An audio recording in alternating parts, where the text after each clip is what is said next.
Hello my dear viewers, good day, how are you? Welcome to my channel. It's me again, Evelia Sadulio, a teacher whose passion is to do some video tutorials, product reviews, and today allow me to include my passion in baking. Okay, and then I'm sorry for having this harsh voice today because of my cough. And before I continue my video related to baking, actually I will just show you some of my baking tools, since this is my first time to share with you my baking journey. So I will just show you some of my baking tools that can be used both for beginners and for those who are also advanced. So before that, gusto ko lang po sanang mag-sorry sa mga viewers ko, especially sa mga Pinoy, mga Filipino who are asking me bakit daw hindi ako gumagamit ng Filipino or Tagalog in my tutorials. May rason po yan. One of the reasons is that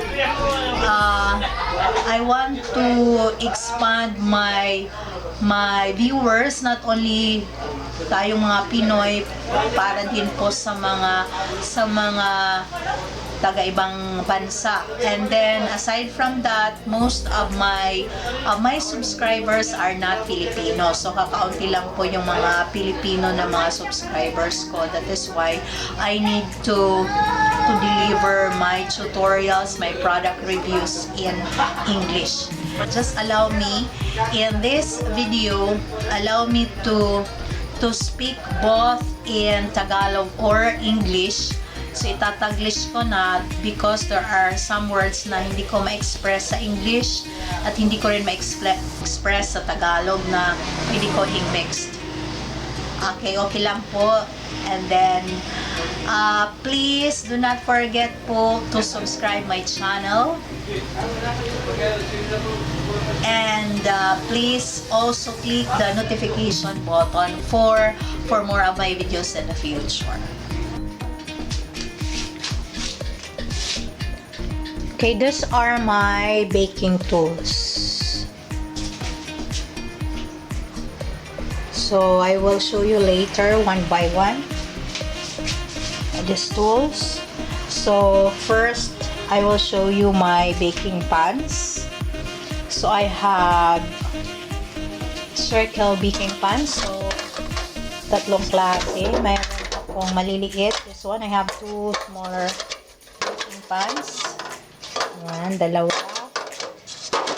Then medium size, also dalawa. Larger size, also dalawa. Bakit dalawa?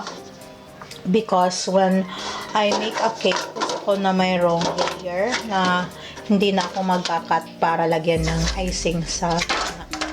Okay, then I have also square baking pan, isa lang po. And I have rectangle baking pan. Actually, dalawa na ito. Then, mayroon pang mas malaki dito. The biggest one, this one. Rectangle size. Then, I also have this one. One set of Teflon baking pan. Mayroong heart, mayroong circle, and square. Baking pans ko. Okay, now for cupcakes, mayroon ako dito mga pan also for cupcakes. This one, mayroong design sa bottom part. Tatlo ito. So we have here this one and this one, the other one. And then I have also one for butter macarons or macarons. This one isa lang. So I plan to add one more of this. And then I have also for chiffon cake dito. Maliliit lang siya. One Teflon and then one aluminum. And I also have this one. I do not know what pan is this. Para siyang palanggana. Yung mga palanggana before. So, usually ginamit ko siya when I bake pie, egg pie. So, mayroon din po akong hindi ko pa ito nagamit. Planning to use this one sooner. By the way, I have here one more additional pan. This one is for my purpose is for torta because in our place medyo napakamahal nung molder ng torta. It takes 100 plus yung isa. So when I went to Tacloban, nakita ko po ito. Actually, this is for ensaymada. 79 lang yung 5 ba? 6 pieces. So, pwede na rin. Mas maliit lang na torta. Now, kung gusto mo namang gumawa ng cookies, so, mayroon din ako isang pair lang ng baking sheets. So, ito lang, dalawa. So, dalawa lang sila. Okay, another important tool na we must have when baking are this one. Ano ba to? Measuring cups. So, mayroon akong 3 set na sana ito kaya medyo na wala na yung iba. So, this is the first one na binili ko. Then, by the white one, then this one is the latest, and this I bought online. Then of course we need a measuring spoon, and mayroon akong isang measuring cup for liquid ito para sa pag-measure natin ng ito yung mas best. Okay, now for mixing. So, kung butter cake, yung vanilla cake lang na gumagamit lang ng butter, pwede tayong gumamit din nito. Egg beater.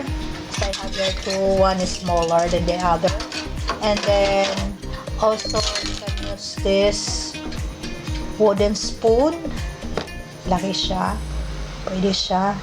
But for sponge cake and chiffon cake, kinakailangan na talaga natin ng electric mixer. So, this one is an old electric mixer. Actually, this is already 18 years old.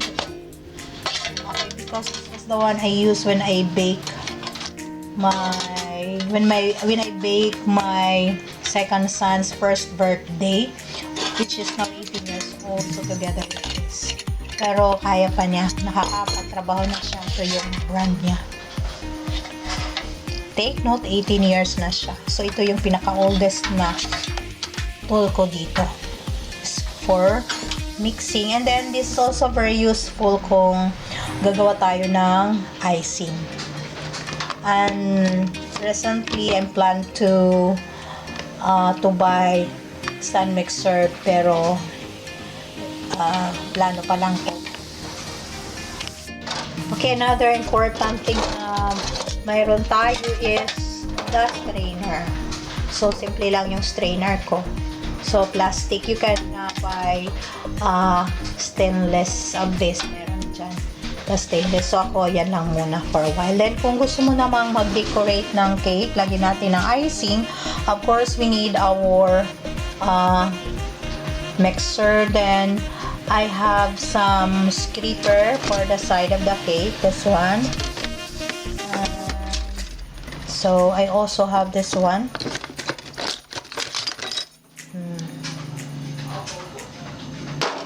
Mayroon pang ganito, spatula. And for the design, I have here three plastic. I also have this one, designing on the sides. And then, nabili ko to just recently. Merong sa side. Iba yung sa side. Okay, tapos, of course, we need also some spatula. There's isang spatula.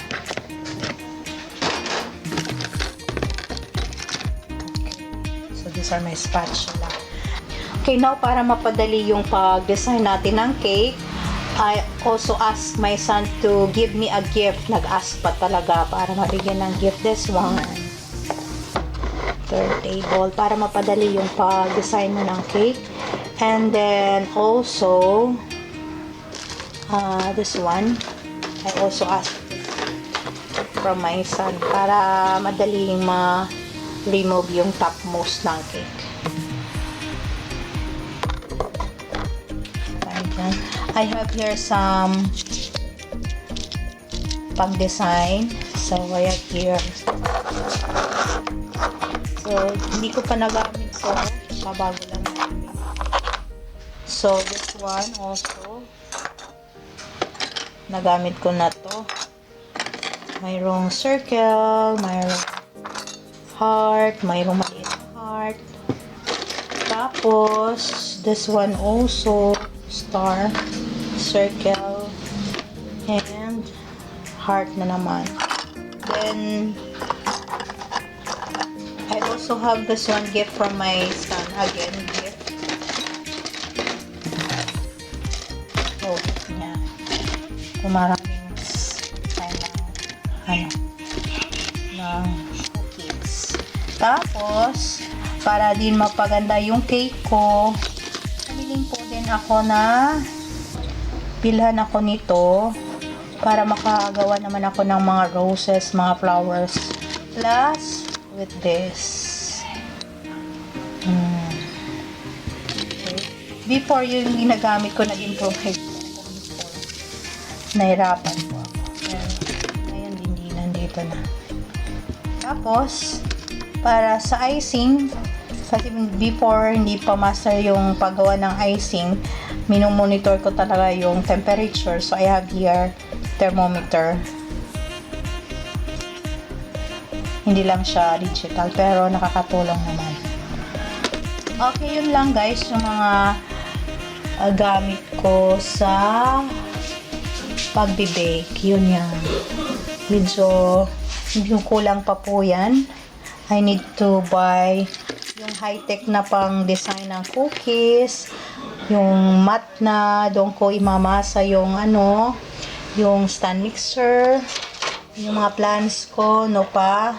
Marami pa po na gusto kong mabili in the future. Okay, thank you so much for watching. I hope you like this video and please do not forget to subscribe my channel for more videos in the future. And then maybe my next video gagawa na po ako ng either cookies, cupcake or cake, and magde-decorate na po ako sa susunod-sunod ko pang mga video. Salamat! Thank you for watching. Bye bye!